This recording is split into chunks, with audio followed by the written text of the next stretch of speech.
Hello internet, my name is Lave and I watched Motherless in Brooklyn, which is written and directed by Edward Norton, who has directed before for anyone who remembers Keeping the Faith from the year 2000. Man, I feel old. He also stars in this one as Lionel Ezrog, a private investigator in Brooklyn suffering from Tourette syndrome who witnesses the murder of his boss and mentor whilst working on a job. So he investigates further, retracing the steps of his friend's last case and uncovers a larger conspiracy that will affect the whole city. So Norton has adapted this from a book of the same name, which I haven't read, but from what I understand, he's moved it from a more contemporary setting back to the 1950s, which ultimately I do think was a good decision when you consider the mystery behind the mystery that eventually gets uncovered, which I don't want to spoil, but I do think it works in terms of setting it in post-war America and the political climate at that time.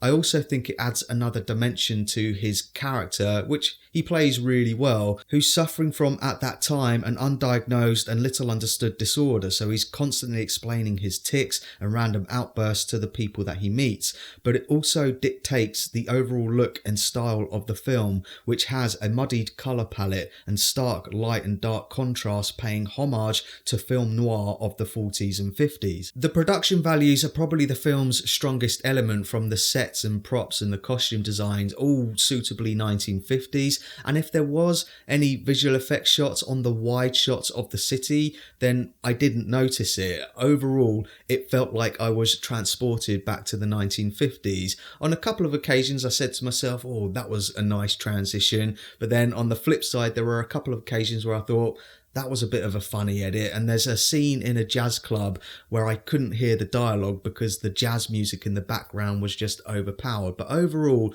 it's a good looking and good sounding film. He's gathered a pretty decent cast too, which includes Ethan Suplee and Bobby Cannavale as other PIs at his agency. Bruce Willis isn't completely phoning in as their murdered boss, which kicks it all off. And on the way, we and Lionel meet a whole bunch of other characters, which includes Cherry Jones, Willem Defoe, who's good in everything, and Gugu and Mbatha-Raw. I will say that I didn't quite buy into the chemistry or the friendship that develops between her character and Edward Norton's character. It all seemed to happen a bit too quickly, just didn't buy into it. You've also got Alec Baldwin. Overall, I did enjoy his performance. At the beginning of the film though, I did wonder why he seemed to walk so weirdly. It's like he's pooed himself or something, and I wondered if that might get explained later on in the film. He might be a war vet or something like that, but it doesn't. But he clearly had fun playing this Trump-like politician, this city planner working for the borough authority. Now, I don't want to say too much more about the plot for fear of spoilers, but like I said, I haven't read the book, so this story was completely new to me. And at the beginning of the film, one character says to another character at one point, oh, nice twist, I bet you didn't see that coming. And I thought, oh, that's a bit of foreshadowing there, so there's going to be a big twist in this story later on. And there isn't. Really, there are some little twists, but nothing major, and there are certainly revelations, but nothing that really ever floored me. I think the problem the film has is that as you're going along with our character and joining all of the pieces of the puzzle and connecting all of the dots, I mean, he even says at one point in the film, I'm not sure where this is going, until he finds that one final piece and connects it all together.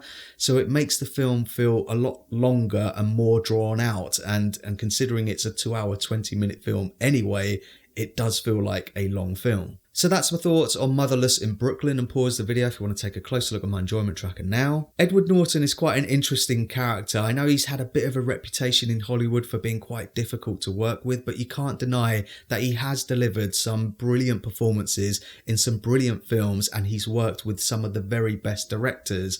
Unfortunately, I don't think he's quite at their level yet though. This film was quite hard to review because it's not terrible, but it's not exceptional either. So I didn't want to over or undersell it. It's fine. But let me know what your thoughts are if you've seen it down in the comments. And as always, thanks very much for checking out this review. I really do appreciate it. If you can, give it a like, and don't forget to share the Lave.